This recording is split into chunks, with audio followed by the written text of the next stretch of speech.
Good afternoon eighth Hindi medium के student. आज हम सामाजिक विज्ञान में पाठ 7 परिवर्तनकारी शक्तियाँ और स्थलाकृतियों के आगे का भाग पढ़ेंगे।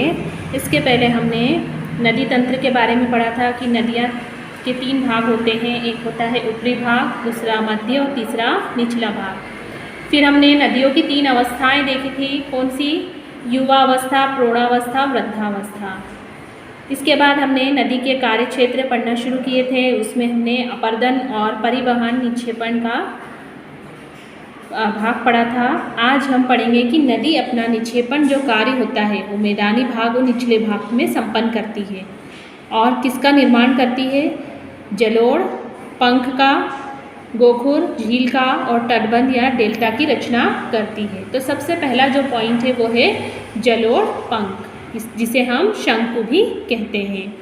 नदी ढाल पर्वतीय भाग से जैसे ही समतली मैदान की तरफ प्रवेश करती है, जब वो समतल मैदान में बहती भी आती है तो उसका वेग धीरे धीरे घटने से उसका भार वहन और उसकी क्षमता में मंदी आ जाती है, मतलब कम हो जाता है।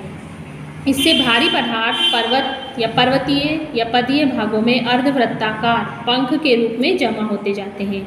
अब वो जो पदार्थ बहाकर अपने साथ लेकर आती है, तो जैसे ही वो जब मैदानी भागों में प्रवेश करती है नदियाँ, तो उनके साथ जो पदार्थ बहकर आते हैं वह उसके वेग से वहाँ पर इकट्ठा होने लगते हैं। और वो जब इकट्ठा होते हैं तो वो किसका रूप ले लेते हैं? वो पदार्थ, भारी पदार्थ पर्वत या पदीय भागों का। और वो किस प्रकार हमको दिखाई देते हैं? अर्धवृत्ताकार पंख के रूप में दिखाई देते हैं, जैसे कि यहाँ पर चित्र में दिखाया गया है। इसे हम कहते हैं जलोढ़ पंख। फिर आता है गोखुर झील। जब नदी खुले समतल मैदान में बहती है तो उसके प्रवाह वेग बहुत ही मंद होता है। उसके बहने की जो गति होती है, वेग होता है, वो बहुत धीमा होता है। जरा सी रुकावट से प्रवाह इधर उधर मुड़ जाता है। जैसे बीच में कोई रुकावट आती है, कोई चट्टान आती है, तो उसका जो वेग है, उसका प्रवाह धीरे धीरे कम होता है और वो मुड़ जाता है। यह नदी मार्ग अत्यंत घुमावदार हो जाती है। जैसे ही उसके सामने कोई रुकावट आती है तो जब मोड़ आता है, और मोड़ आने पर वो नदी का मार्ग कैसा हो जाता है? घुमावदार। और वो घुमावों को ही हम क्या कहते हैं? विसर्प कहते हैं। वो बिल्कुल सर्प के भांति दिखाई देता है। जब हम उस भाग को देखते हैं, नदी के उस भाग को हम देखते हैं तो कैसा दिखता है? वो सर्प जैसा कि यहाँ चित्र में दिखाया गया है। विसर्पों के निचले किनारों पर निक्षेपण और ऊंचे किनारों पर कटाव होने से ये अंग्रेजी के एस की भांति दिखाई देते हैं। कैसा लगता है इसका आकार? एस के समान। कालांतर में नदी की धारा विसर्प को छोड़कर सीधे सामने वाले भाग में मिल जाती है, और ऐसी स्थिति में छूटा हुआ जल भरा भाग एक झील के रूप में रह जाता है। थोड़ा बहुत कैसा रहता है? वहाँ पर वो भाग छूट जाता है और वहीं पर पानी इकट्ठा हो जाता है। और जब हम उसको देखते हैं तो वो झील के समान दिखाई देने लगता है। आकार गाय के खुर की तरह हो जाता है। जैसे गाय के पैर में खुर होते हैं, गाय के पैर के खुर होते हैं ना, जो नीचे के भाग में, वो सेम वैसे ही दिखाई देता है। उसी आकार में, उसी आकृति में दिखाई देता है। इसलिए इसको हम क्या कहते हैं? गोखुर झील।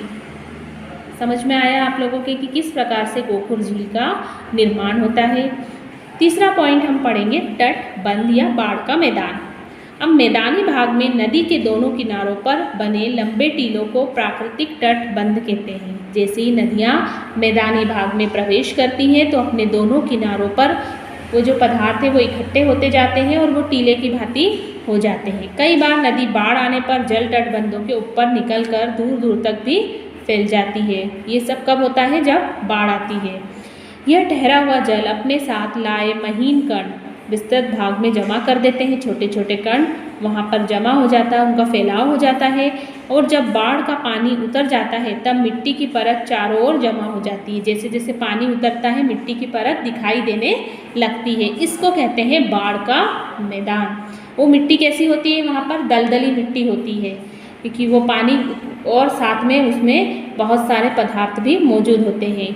और ये हमें कहाँ देखने को मिलते हैं? इस प्रकार के मैदान गंगा और ब्रह्मपुत्र में देखने को, नदियों के मुहानों पर देखने को मिलते हैं। फिर आता है डेल्टा। जब नदी निचले भाग में किसी झील या समुद्र में मिलती है तो उसका वेग बहुत ही मंद हो जाता है, यानी धीमा हो जाता है।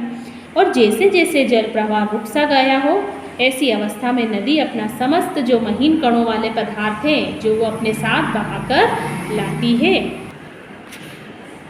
वो मुहाने पर बिछा देती है और नदी की धारा अनेक उपधाराओं में बढ़ जाती है। और इस प्रकार बनी जो आकृति होती है वो कैसी होती है?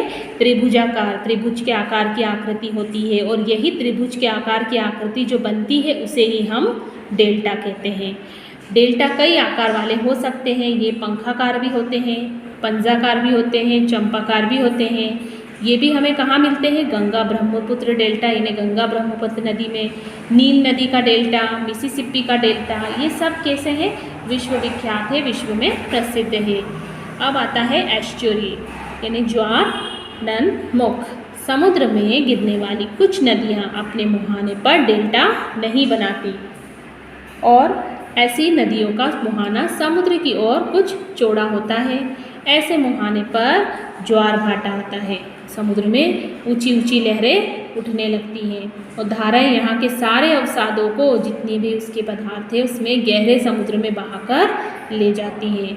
और अधिकांश मुहाने पर भूभाग नीचे की तरफ दिखाई देता है। जब वहाँ से जो पदार्थ है, जो मिट्टी के कण, महीन कण हैं, वो सब ये ज्वार भाटा के कारण बहकर गहराई में चले जाते हैं और वह भाग कैसा हो जाता है? नीचा हो जाता है।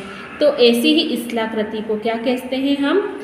ज्वारनदमुखिया एस्चुअरी।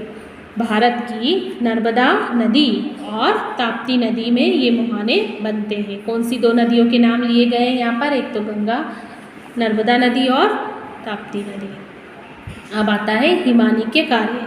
हिमानी यानी बर्फ। इसके बारे में हम अगली वीडियो में, अगली कक्षा में पढ़ेंगे।